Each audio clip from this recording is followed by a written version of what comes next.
The cake was too big for one person. That was the first thing I noticed.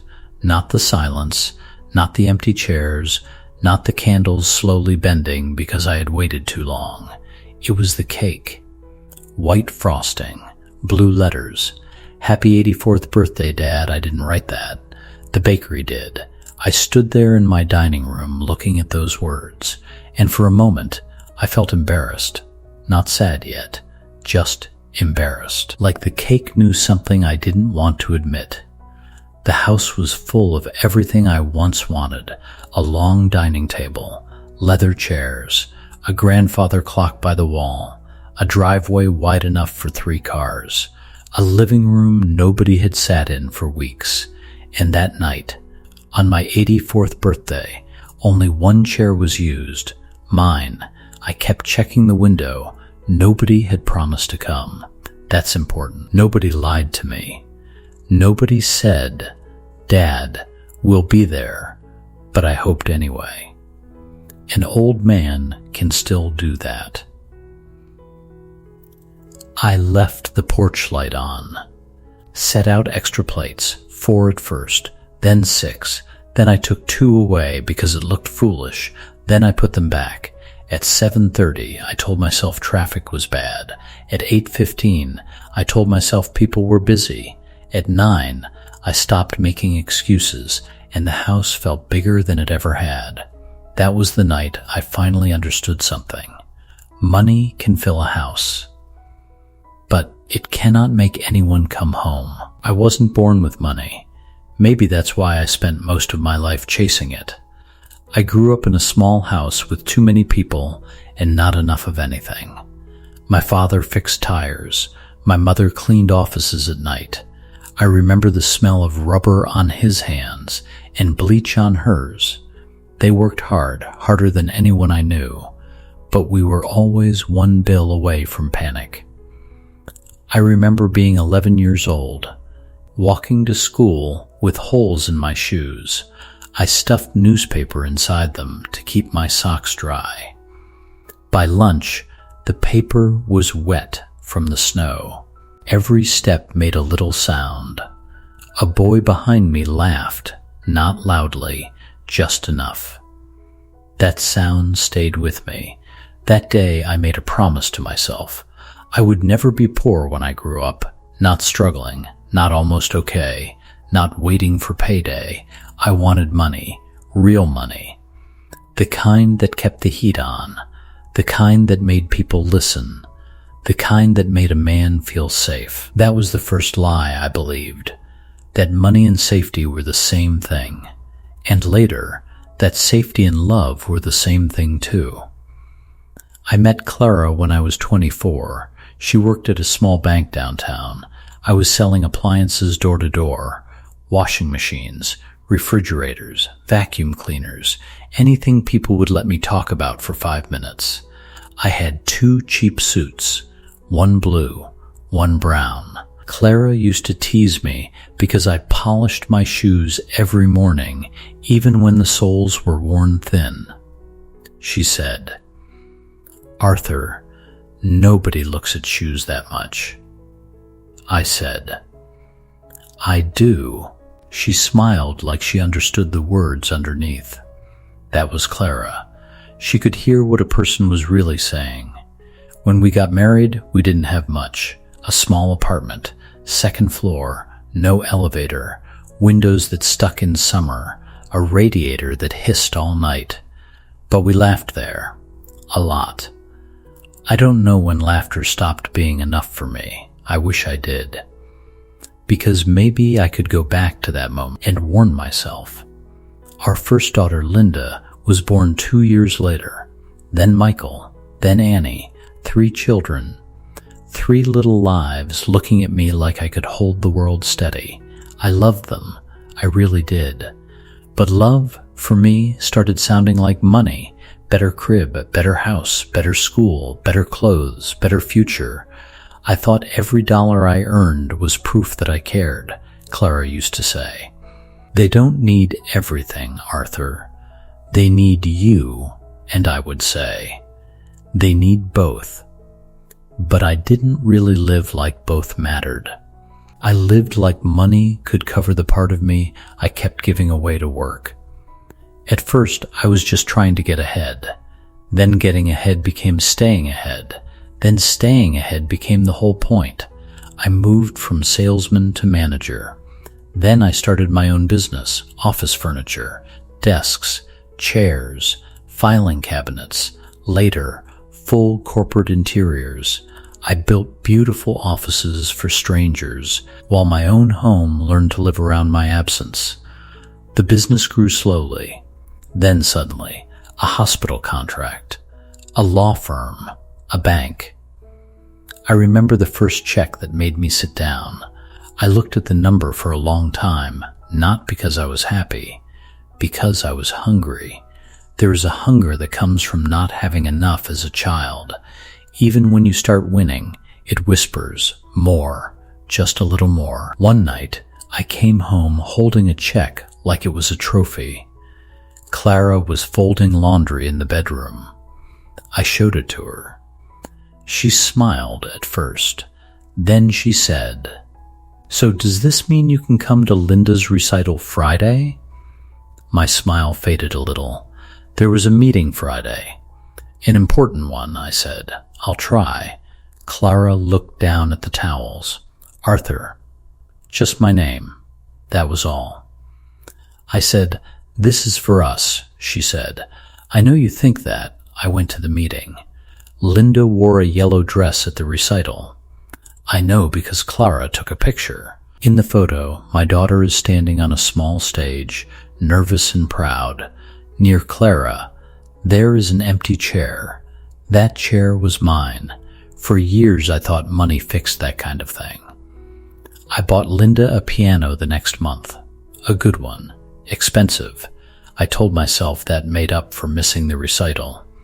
But a piano is not applause from your father. I know that now. Back then, I didn't. Michael wanted me to teach him baseball. I bought him the best glove in the store. Annie wanted me to read to her at night. I brought home a whole shelf of books. Clara wanted dinner with me without business calls. I bought her a necklace. I kept giving gifts where presents was needed. And because nobody threw the gifts back at me, I assumed they worked. That was another mistake. People can accept what you give them and still ache for what you withhold. The first big house came when I was 42. It had 4 bedrooms, a brick fireplace, a yard with a maple tree, a dining room Clara said we could use for Thanksgiving. The kids ran upstairs choosing rooms. I stood in the entryway thinking about the mortgage, the neighborhood, the office commute, the square footage. Clara walked beside me quietly. Then she said, "It's beautiful." After a moment, she added, "Promise me we'll actually live here." I laughed. "What do you mean?" She looked around. "I mean, don't just buy it. Be here." I kissed her forehead and said, "Of course." I meant it. That is the hard part. I meant almost every good thing I ever said. I just didn't protect those words with action. That first year in the house, I missed Thanksgiving dinner. Not all of it, just the beginning. Then most of it.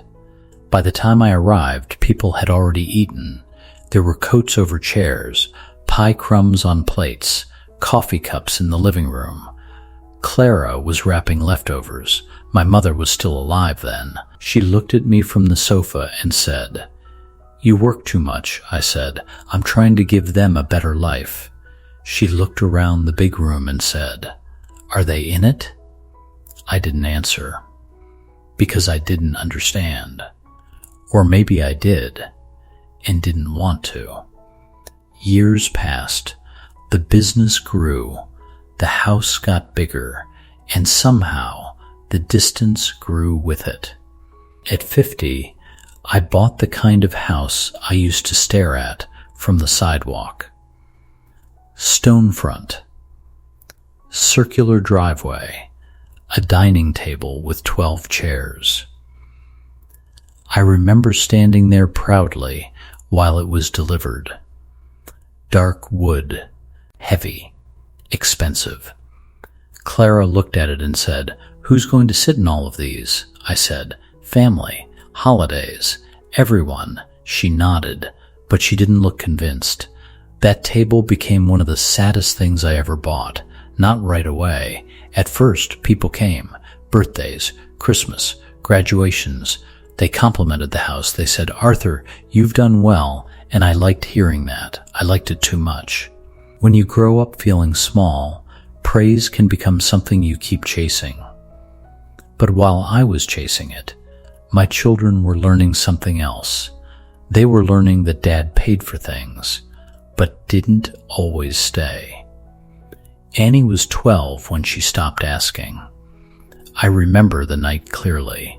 I was leaving for dinner with clients. She wanted me to stay home. Clara stood near the stairs and said, "Annie asked if you could stay tonight." I adjusted my cufflinks. Why? She just did. Is something wrong? No. Then I'll see her tomorrow. Clara didn't move. She's 12, Arthur. Tomorrow is not the same to her. I reached for my coat. "I can't cancel this," she said. "You can. You won't." I turned toward her, angry. Not because she was wrong, because she said it too clearly. I left anyway. After that, Annie asked less, then almost not at all. That is how children protect themselves. They stop reaching for a hand that keeps opening around nothing. By the time they were teenagers, I had become what I now call a financial father. I paid. I provided. I solved problems with checks, college tuition, cars, trips, apartments, emergency bills. I was useful. I was generous, maybe even respected. But I was not close. There is a difference. Michael called once from college. He was 19. I was in a meeting, but I stepped out because Clara had called twice earlier. I answered quickly. "What's wrong?" He said, "Nothing. I just wanted to talk." That bothered me. Can you imagine? My own son wanted to talk, and I treated it like an interruption without a purpose. I said, "Is this about money?" He paused. "No." I looked at my watch. "Can I call you tonight?" He said, "Sure." I didn't. I forgot. 2 days later, I sent him money anyway, more than he needed, like the transfer could apologize for me. Linda got married in her 20s. I paid for the wedding, flowers, band, food, everything. People said it was beautiful, and it was. But as I walked her down the aisle, she squeezed my arm and whispered, "Thanks for being here." Not, "I love you, Dad." Not, "I'm so glad you're here. Thanks for being here." Like my presence was a pleasant surprise. I smiled because people were watching, but that line stayed with me. Later that night, I saw her dancing with her husband's father. She was laughing, comfortable, easy, the way she never laughed with me. I told myself I was happy, and I was. But something else was there too, a small jealousy, not of the man, of the ease. He had something with my daughter I had never bought. Money can pay for a wedding. It cannot purchase comfort. Clara and I became polite as the years went on. The house was quiet, but not peaceful. There is a difference. She had her garden, her church friends, a small book club, neighbors who stopped by with stories. I had clients, employees, numbers. When we sat together, the television often spoke for us. She would say, "Linda called." I'd ask, "Everything okay?" "Yes." "Good." And that was the whole conversation. I thought no crisis meant no problem. I didn't know a family could be breaking quietly while all the bills were paid. Then came the first Christmas. Nobody stayed overnight. The kids came, but only for the afternoon. Linda had another dinner. Michael had a flight. Annie had work. Everyone had reasons. Good reasons. Normal reasons. That is what makes it hard. Nobody slammed a door. Nobody said they hated me. They just built lives that did not need my house at the center. That Christmas, after they left, Clara and I stood near the front door. Wrapping paper still on the floor, the smell of pine in the air. I said, "They're busy now." Clara said, "Yes." Then she added, "They learned from us." I looked at her. "What does that mean?" She picked up a ribbon from the floor. "It means they learned how to leave." I wanted to argue. But the house was too quiet for lies. A few years later, Clara got sick. Heart trouble. Not dramatic at first. Shortness of breath. More naps. Her hand resting on the banister when she climbed the stairs. I hired the best doctors. Private appointments. Specialists. Medication delivered. A nurse twice a week. I handled it the way I handled business. Efficient. Organized. Expensive. One night, I found her in the living room with the lights low. She was looking through an old photo album. I sat beside her. That was rare enough that she noticed. She showed me a picture from our first apartment, the two of us sitting on the floor, eating takeout from paper plates, no furniture except a mattress against the wall. She smiled at it. We were happy there. I looked at the photo. I saw cheap walls, bad carpet, a young man with no money. I said, we were broke. She kept looking at the picture. I didn't say we were comfortable. I said we were happy. I didn't know what to say. Then she turned the page. There was a photo of me asleep on the couch with Linda as a baby on my chest. Clara touched it with one finger. You used to rest. I laughed softly. I had no choice then. She looked at me. No, you had less, so you noticed more. That stayed with me. Not enough to change me fully, but enough to make my big house feel smaller. Clara died when I was 76. The children came. They stayed a few days.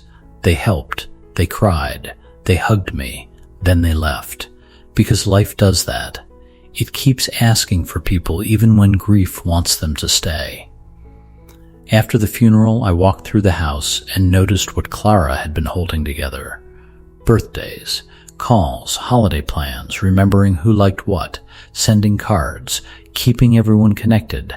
I had thought money kept the family together. It was Clara. It had always been Clara. Without her, the house became what it really was. Large, clean, paid for, empty. I tried to fix it the only way I knew. I gave more money, Linda's home renovation, Michael's business idea, Annie's medical bills when her son broke his arm. I gave quickly, sometimes before they asked, and they thanked me. They were grateful. But gratitude is not closeness. A thank you text is not a visit. A bank transfer is not a conversation. I began waiting for calls that came mostly when something was needed. That sounds bitter. I don't mean it that way. They had their lives, their children, their work, their tired evenings, and maybe, if I'm honest, I had trained them to come to me for solutions, not softness. You cannot spend 30 years being a wallet, then wonder why people don't come to you for comfort. At 80, I sold the business. The sale made me richer than I had ever been. My lawyer smiled and said, Arthur, you're set for life. Set for life. I almost laughed. My life was mostly behind me. What I was set for was comfort, not life. There is a difference. I bought a new car I didn't need, then stopped driving it much. I remodeled the guest rooms. Nobody stayed in them. I improved the dining room lights. Nobody ate there. I hired landscapers to keep the yard perfect. No children ran through it. Everything looked maintained. Nothing felt alive. That is a strange punishment. To finally afford everything and need almost none of it. Then came my 84th birthday. Linda called in the morning. Warm voice, rushed, noise in the background. She said, "Happy birthday, Dad. We love you," I said. "Thank you, honey," she said. "We'll try to come by this weekend, try." That word is a soft door. Michael texted a long message. Kind, too polished. Annie sent a voice note with her children singing. I played it 3 times. Then the house went quiet again. Around noon, I decided to make the day nice anyway. That is what old people do sometimes. We create little ceremonies so the silence does not win too easily. I ordered the cake, bought flowers, set the dining room like someone was coming. Plates, napkins, glasses. I even wore a button-up shirt.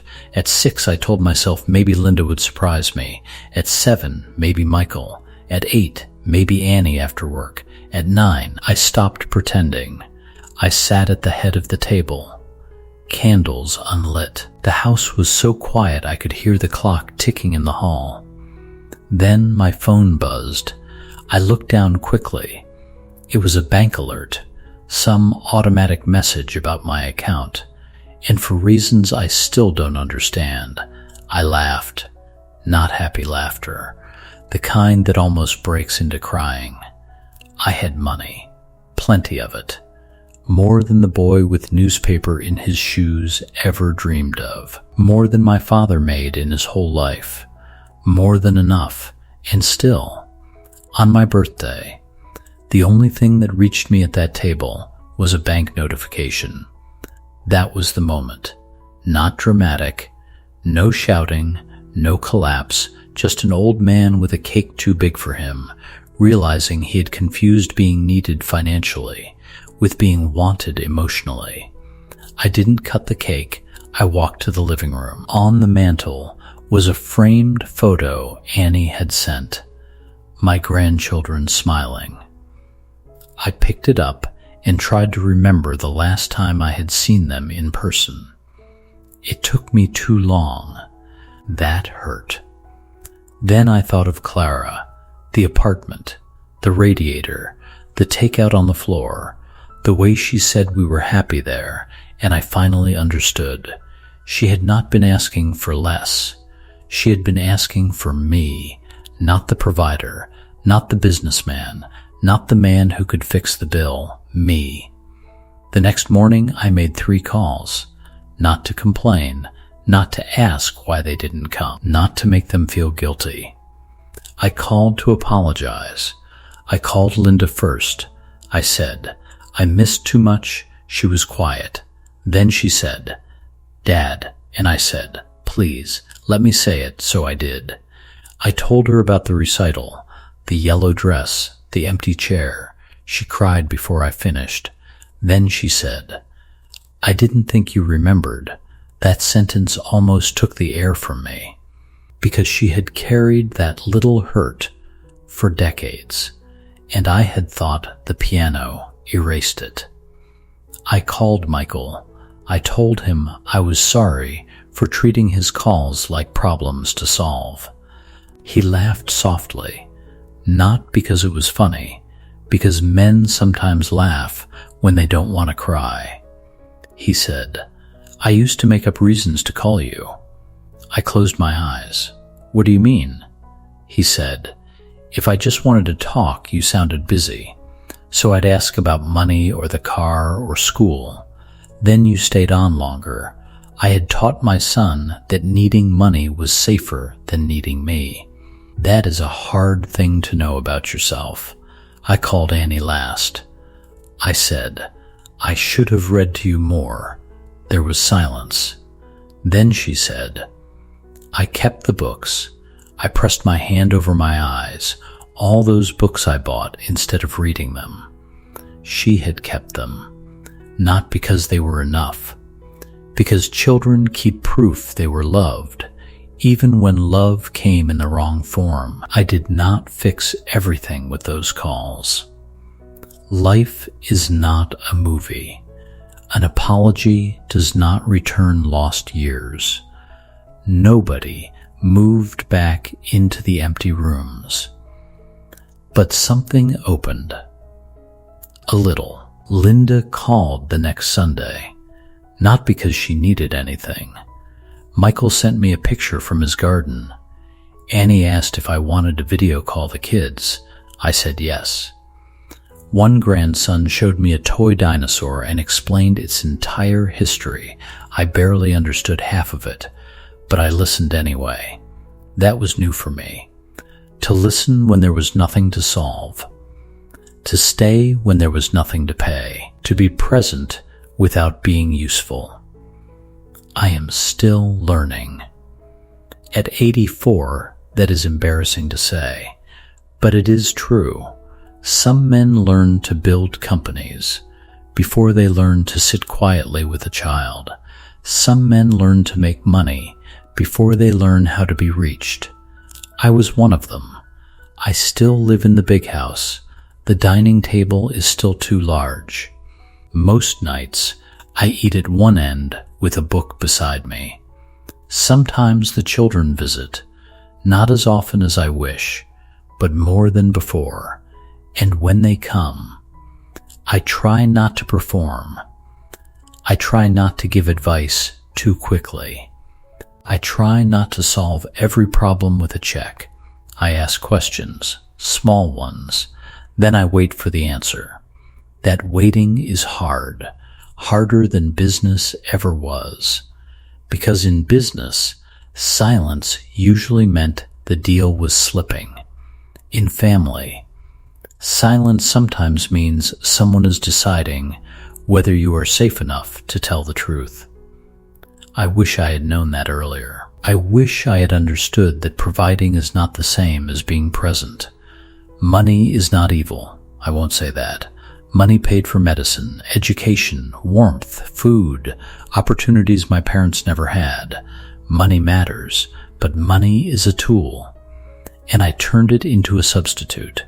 That was my mistake. I tried to replace time with things, attention with gifts, love with security, and for a while it looked like it worked. The bills were paid. The house was beautiful. The children were educated. The table was full. But life keeps better records than bank accounts do. It remembers the empty chair, the missed recital, the phone call you didn't return, the story you didn't stay to hear, the birthday where nobody came home. So, if you are still in the middle of your life, still chasing the number, still telling yourself you will slow down once everything is secure, be careful. Security can become a finish line that keeps moving. You can spend your whole life making sure your family never needs anything and still leave them needing you. Call them before the apology is heavy. Sit at the table before it becomes a museum. Read the book before the child stops asking. Go to the recital. Answer the call that has no purpose. Because sometimes that is the purpose. I'm 84 now. I had money, a lot of it. It fixed the roof, paid the bills, bought the house, kept the lights on, but it did not teach my children to come home. I had to start learning that myself. After the candles had already melted, and the cake was too big for one person.